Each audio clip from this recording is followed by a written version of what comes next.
Well, the annual proceedings of the American Statistical Society rarely excite public interest and are almost never reported in the popular press.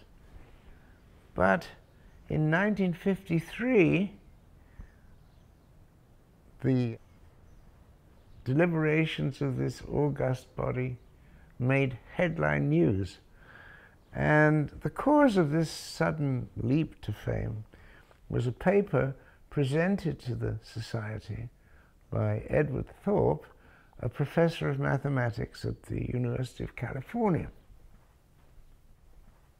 The title of the paper was "A Winning Strategy at Blackjack." And in this paper, Professor Thorpe explained how you could actually win at this game. And what he had discovered was that in the course of playing this game, the advantage would shift between the house and the player. Most of the time, perhaps 75% of the time, the odds were against you. And the other 25% of the time, the odds were for you.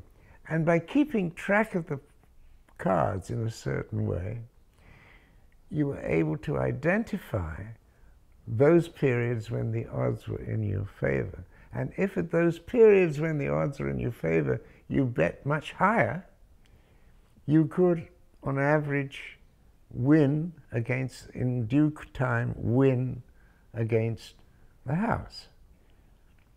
Well, this paper excited enormous interest because a lot of people play blackjack, and the idea that you could actually beat the house was a very startling idea, because everybody knows, even the people who go and play at blackjack, know that in the end there's no way of winning against any of these games. And the fact he discovered a game that you could actually win against was of great interest to the players, and of course also to the casinos, for a different reason. Well, he had published this paper just as a mathematical jeu d'esprit, in other words, just as an interesting aspect of mathematics. He had no intention of using it. He was just interested in it, in its theory as a mathematician. But of course, he had enormous appeals for him to go along and help them win money. And finally he thought, well, he used to go to Las Vegas and just have a good time, enjoy the cheap lunches there. And he thought, well, maybe we will try it out. There's so many people who want to try. So among the many appeals he had had from the public to help them win, to go along with them to Las Vegas and help them win, he selected two people, and his criteria was, first of all, they had to have a lot of money. In case it didn't work, they had to have money, enough money to finance the project, and then they also had enough experience at the tables to be able to use it, right? So he finally selected two people, which in the book he finally wrote about it, he called Mr. X and Mr. Y. Took them to Las Vegas, and he directed their play and their betting, and finally they came away with a win of $10,000. And so he recorded all this in a book called Beat the Dealer, which was an enormous success and sold millions of copies in various languages. At the time, I was aware of none of this. I was at that time still in England, had no idea about this book. And it wasn't until I came to Canada, indeed it wasn't until about 1967, that I became aware of all this. And the way I became aware of it was I made friends with a professor of statistics at University in Montreal. who was a colleague of my wife's, and he told me all about this. So I read the book, and having some knowledge of mathematics, I could see that his method made sense. It wasn't nonsense. It was mathematically valid. I could tell that this was real.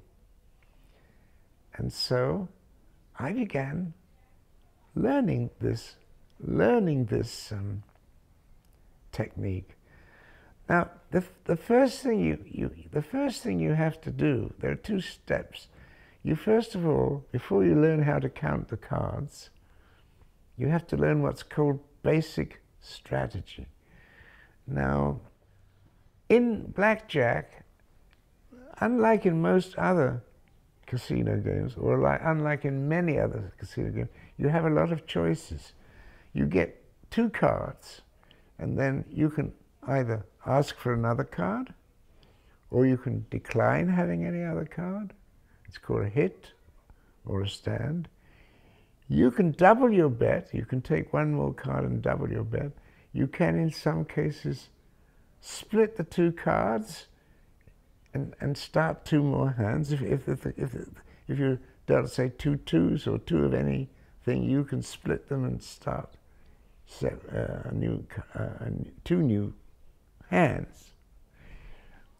And sometimes you can surrender. If you think you've got a very bad hand, you can give up half your bet and call it a day. So you have all these choices, and you have to learn which choices to make, because mathematically there's always the right choice. And of course, people who don't understand the mathematics of the game often make the wrong choice.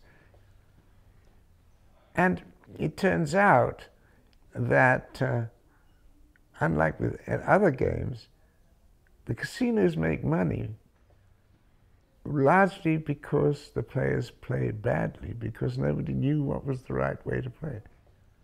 So I started off by learning the basic strategy and went down to the Bahamas and played just basic strategy.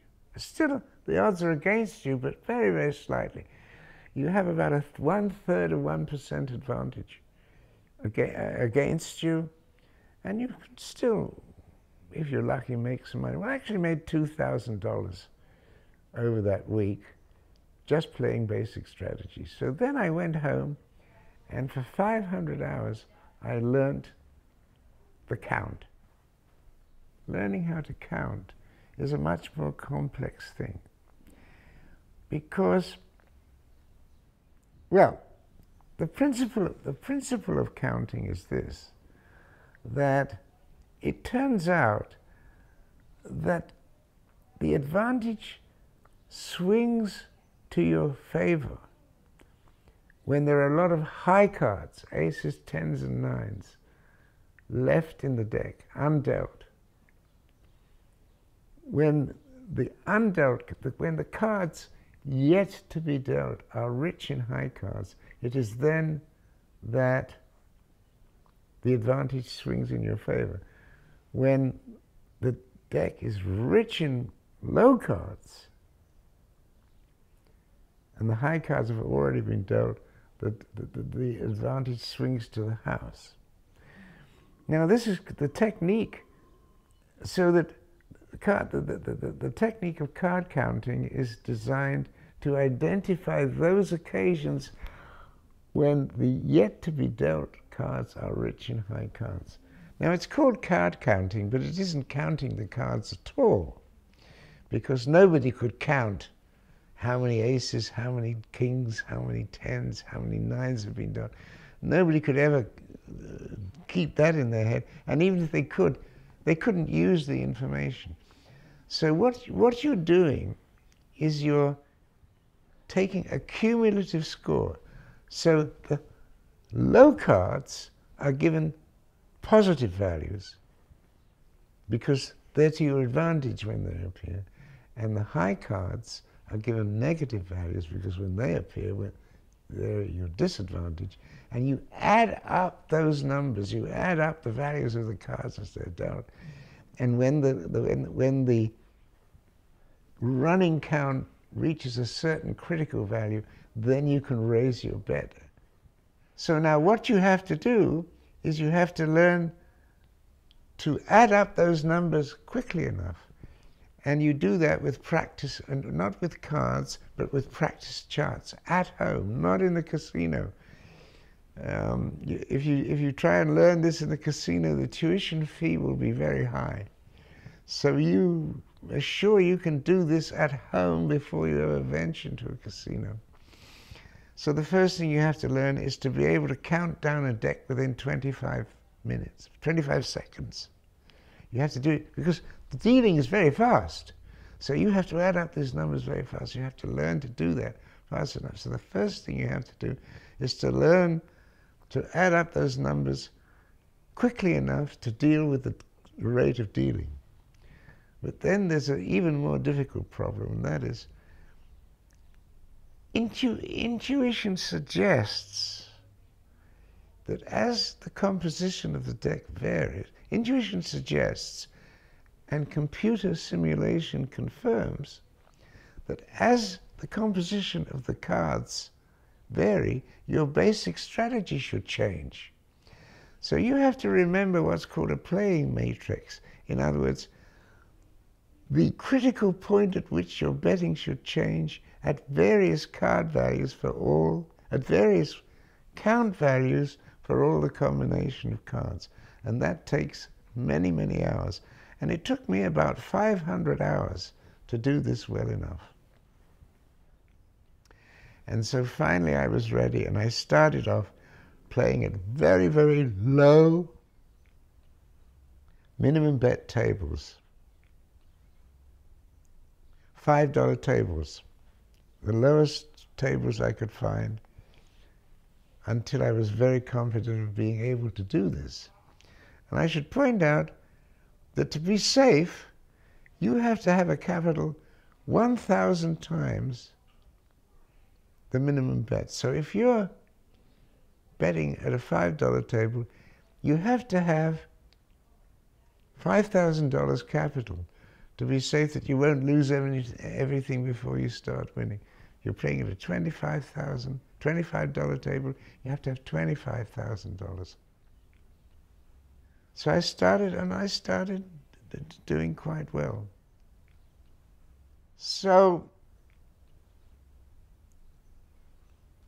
well, when I got really up to it, when I'd accumulated some capital, I was betting up to $1,000, $2,000 a hand. One time, I was betting in Puerto Rico, at the San Jose Hotel in Puerto Rico. It's a beautiful hotel. One of the things is doing this, you get to stay in beautiful hotels.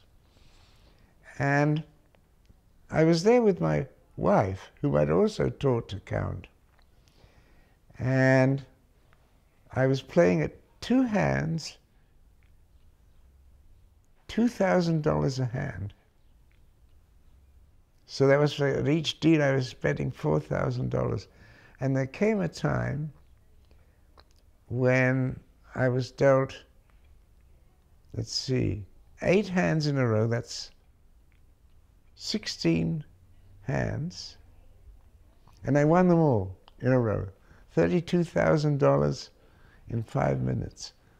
They stopped me playing, and they faxed my photo to all the other 6 casinos in Puerto Rico. And when my wife went to play, she was thrown out before she even started playing, because they had her photo too. She hadn't even started playing yet. So you can see that the casinos are very, very loath to let a professional player play. And I often tell my friends I've been thrown out of some of the best hotels in the world. Well, I'm not really thrown out. Actually, in the old days, when the mob used to, run the thing, they used to throw out anybody and equip them with a concrete boot and throw them in the river. That's gone. It's all run by corporations. So usually, they come and tap you on the shoulder and say, I'm sorry, could we have a word with you? And they would take you aside and say, I'm sorry, sir, we can't allow you to play blackjack here anymore. And I would say, why is that? Is that because I spilt the coffee? They said, no, no, no, we're afraid it's a management decision. But you're free to play any other game. Sometimes they'd even invite you for a free dinner. So they're very nice about it, but they won't let you play anymore. But of course, you can have a lot of losses before you win. For instance, I'll give you an example. I had 7 consecutive visits to the Crystal Palace Casino in the Bahamas. Beautiful casino. They paid my fare. I had, you know, free food, free booze, everything. Comps, they're called comps. And I played 7 weeks, 7 consecutive, not consecutive, 7 trips each of a week. And in each of those weeks, I'd play 50 hours, right? 50 hours. And after 3.5 visits, that's after 175 hours of play, I was $35,000 down. I'd lost at the rate of $200, right, an hour for 175 hours. Okay. In the next 3.5 weeks, in other words, in the second half of the 4th week, and the 5th, 6th, and 7th week, I won that $250 back. And another $100,000. So at the end of that 7 weeks, I was $100,000 ahead, at which point they said, look, we're afraid we can't beat you, you can't play here anymore. Now, both those results were very unlikely. The loss of $35,000 in 175 hours was unlikely, and the win of $800 an hour, of $100,000 in another 175 hours, was also unlikely. But the two results together came out just about at mathematical expectations. Now you may ask, if you've got a winning game, how come that you can lose for so long? People say, I don't get that. There's something wrong here. So to explain how that can happen, I'm going to propose a game to you. And at the end, I'm going to propose a simple game to you. And then I'm going to ask you the question, would you play that game with me? So here's the game. It's a very simple game. You take $1 out of your pocket and you put it on the table. So there's $1 of your money on the table.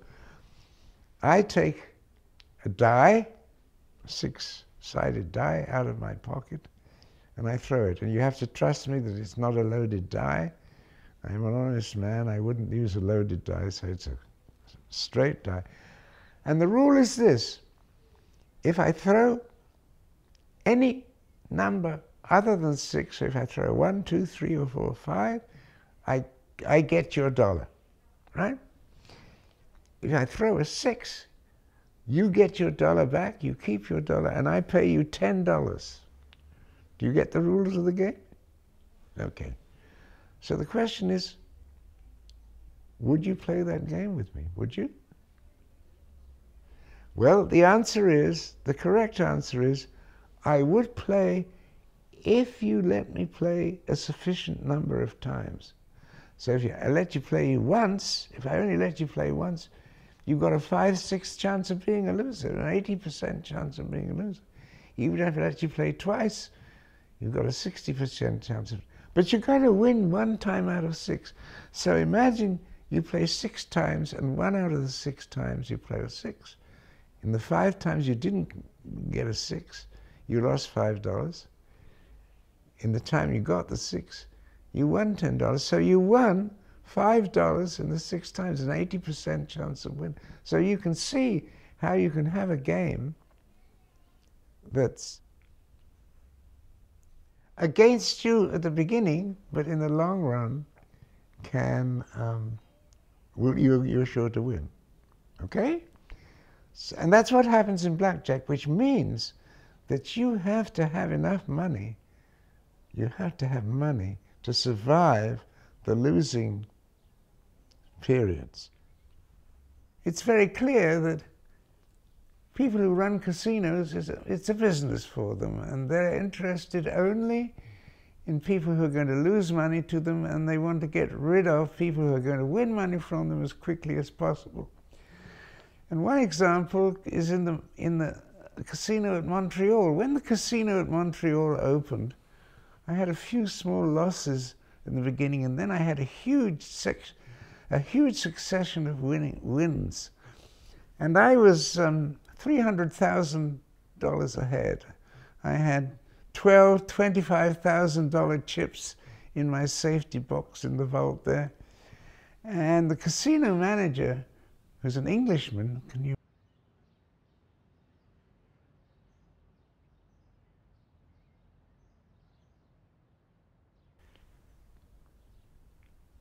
Dr. Gold, I would regard it as a personal favor if you didn't play here anymore. And I said, I see. I said, well, you know, I've only won 300,000. That's not much for a casino like yours. He said, well, that's very significant for us. And I said, well, what will you do if I refuse? Because I have to explain at this point, they couldn't throw me out because it's a government casino. I am, in a sense, a part owner of the casino as a taxpayer. So the law wouldn't allow them to throw me out. And then he said, well, you know, everybody has things they don't want known, and we work closely with the police, and if we don't get cooperation from you, we'll call the police in on it and find out what you've been doing. Of course, I hadn't been doing anything. So he threatened me. So eventually he was fired. But what they then did is I was privileged to play in the VIP room where the minimum bet was $100, a high bet room. They suddenly discovered I didn't have enough points to qualify playing in that room, and I was then confined to the $25 room. So there's this cat and mouse game that goes on. And by the way, once when I was playing in the Mirage Casino in Las Vegas, I was down $40,000 that night, and they stopped me. They said, you can't play here anymore. I was down $40,000. And when I tell people this is very shocking and say it isn't fair, but it is fair. They figured out I was a counter, and they figured out that if they let me play long enough, I would eventually win. So it's a business. It was I thought it was showed they were very smart. So it's been a cat and mouse game between the counters and the players. And it's interesting to see how they dealt with it. When they first saw Thorpe's book, the first thing they did was they tried to change the rules of the game to make the rules less favorable. But casino players are very conservative, superstitiously conservative. They would not play if the rules were changed. So they couldn't get any customers. So they put the rules back, but then instead of playing in one deck, they got several decks together, which makes it more difficult to count the cards and reduces your advantage. And they put them in a box called the shoe and dealt them from this box. And they called these shoes professor stoppers, because they realized that a lot of the people who were doing this were academics. Well, that didn't really work. And then they started, well, if you're going to make money at card counting, you have to vary your bets very much, because the advantage goes to you only 25% of the time, which means when you have the advantage, you've got to increase your bet by at least 4 times, and even more. And so they started throwing out people who were varying their bets very violently, okay? But that was a problem, because the hunch player also does the same. The hunch player suddenly realizes he's hot. He's in a hot streak. And so he starts betting madly and high. So if they throw out all the people who are violently changing their bets, they are throwing out people to whom they should actually be sending limousines. and getting a lot of money off them. So finally, the theme they hit on was very simple. They hired card counters to count the cards along with the players. So if they suspected somebody who was varying their bet, to determine whether this person was a hunch player or a card counter, they put a card counter in the sky, in the roof above the casino, and got them to watch. And if their bets corresponded with the count, then they knew it was a counter and they threw him out. So that was a very clever strategy. So this cat and mouse game has been going on. And so the players decided to hit back. And so some players in Las Vegas went to the Supreme Court and argued that they didn't have a right to throw card counters out. After all, they said, that's discrimination. So the Supreme Court in Nevada ruled that a casino is a private club wherein the owner may play or not play with whom he wants. And that's to say, theoretically, if you come in with a green jacket, the owner can say, I'm sorry, I don't like green jackets, so you can't play here. And that would be legal. But the players in Atlantic City also went to the New Jersey Supreme Court and made the same argument. And the New Jersey Supreme Court argued, no, a casino is a public facility where you may not discriminate. And therefore, they couldn't throw you out in Las Vegas, but what they could do is change the conditions, cut off more cards to make it more difficult for you to win. So this conflict of your laws has yet to be resolved because nobody's yet gone to the Supreme Court to resolve it. Now, the other problem, of course, about winning at blackjack is it taxable? So one accountant told me, yes, it's taxable. And another accountant said, no, it's not taxable because lottery winnings are free of tax in Quebec. So I went to the chief tax counsel at McCarthy and McCarthy, paid him a fee of $600 and asked him the same question. And he said, the truth is, you only know what the law is once you go to court. Because although on the one hand, it is true that lottery winnings are free of tax, there are cases where gambling has deemed to be a profession. For instance, he said there was one case where a horse bettor consistently won on the horses. Apparently it's possible to do that. Most people lose on the horses, of course. But just as with blackjack, there is a mathematical way of betting on the horses where in the long run you can win. And then the government deemed that that was an income, you were a professional earning an income, and that was taxable. So he said, you pay your money and you place your choice. So I decided that I wouldn't burden the government with this decision and just go on winning. Anyway, I've never paid taxes on it. So now, the other thing, I learned a lot about human nature from how people behave at the tables and how people refuse to believe things that are known to be true and believe things that are known not to be true. Most startling example of this was I went down early on in my blackjack career to Las Vegas with a professor of statistics who had brought this thing to my attention. Remember, I told him it was a professor of statistics who made me aware of Thorpe's work on blackjack. And I went down with him to Las Vegas and we played together. And as we approached the tables, he said to me, wearing my lucky tie, and I thought he was joking. And then when we sat down at the table, he suddenly said, the dealer's hot, we better go somewhere else.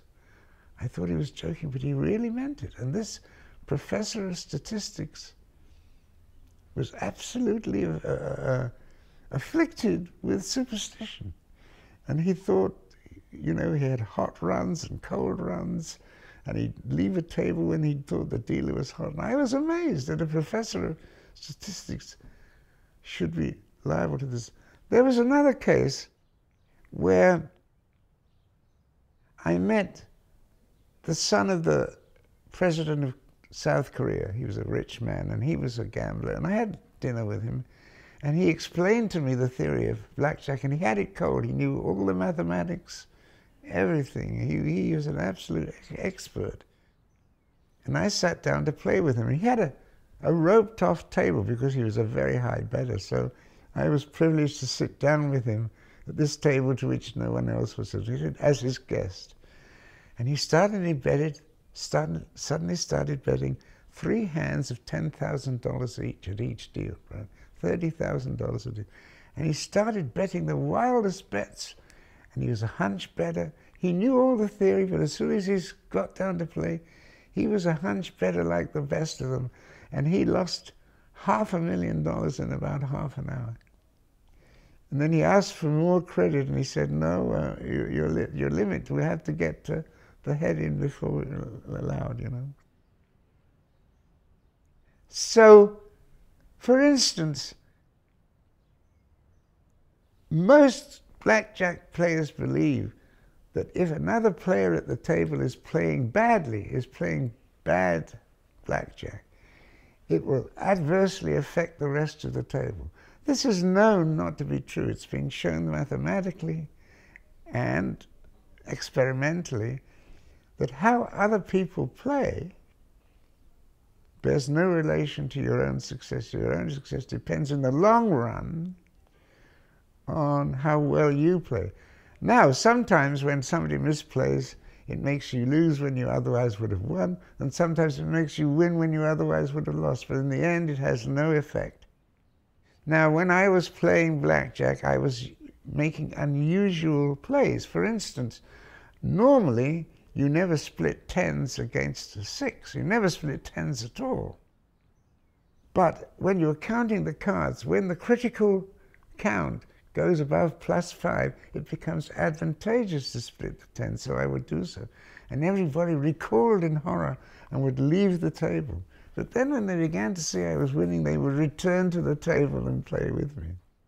On the other hand, for instance, people will never hit a 16 against a 7. Why not? I don't know. But in not hitting the 16 against a 7, they're giving 10% to the table.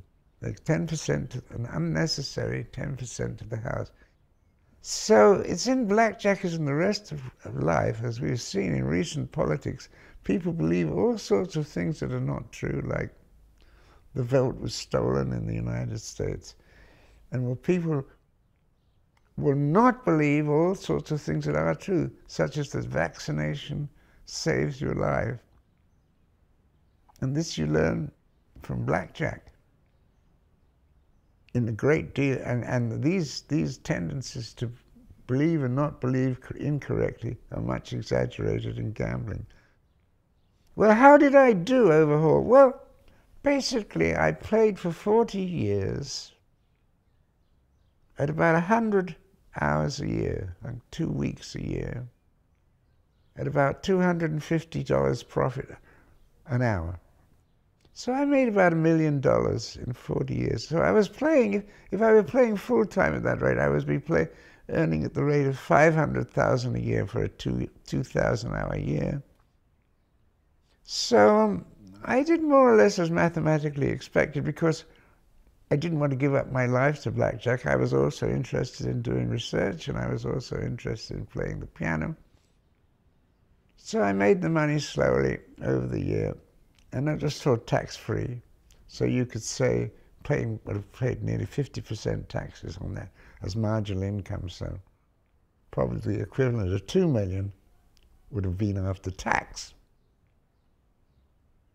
So would I recommend other people do it? And would I recommend people to do this? Because it's touted as a way of getting rich easily and quickly.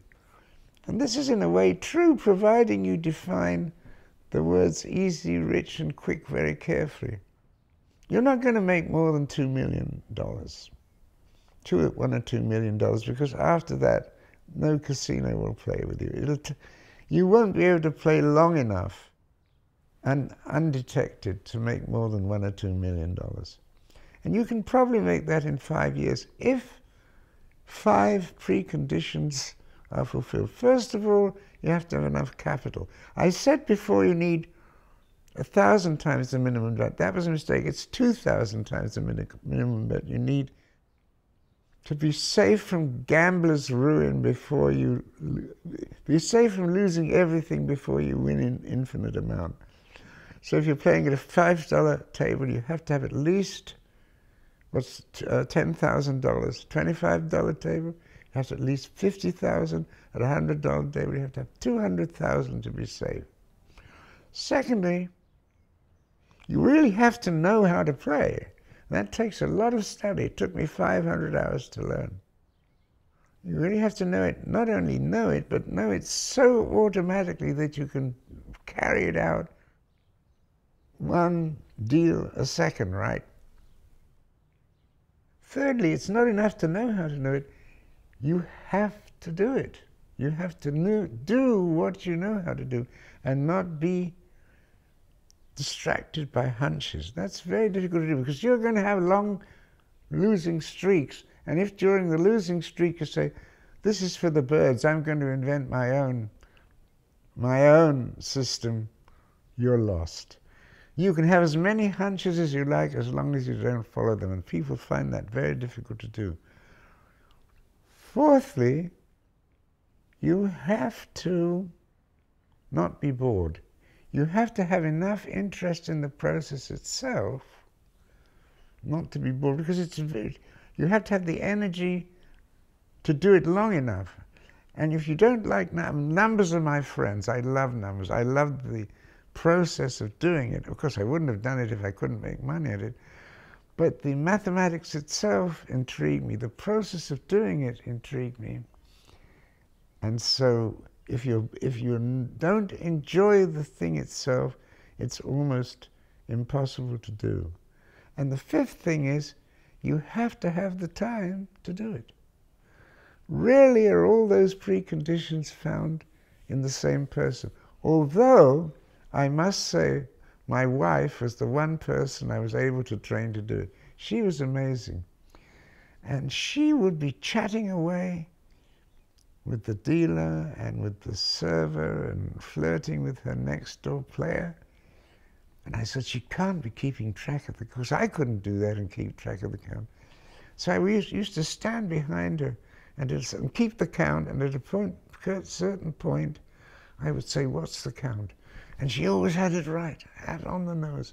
I had an amazing, she was amazing. But there are very, very few people. During the course of my blackjack player, I've only met 2 or 3 people who really, there are many people who thought they could do it. There are a lot of people who think they're able to count and they can't.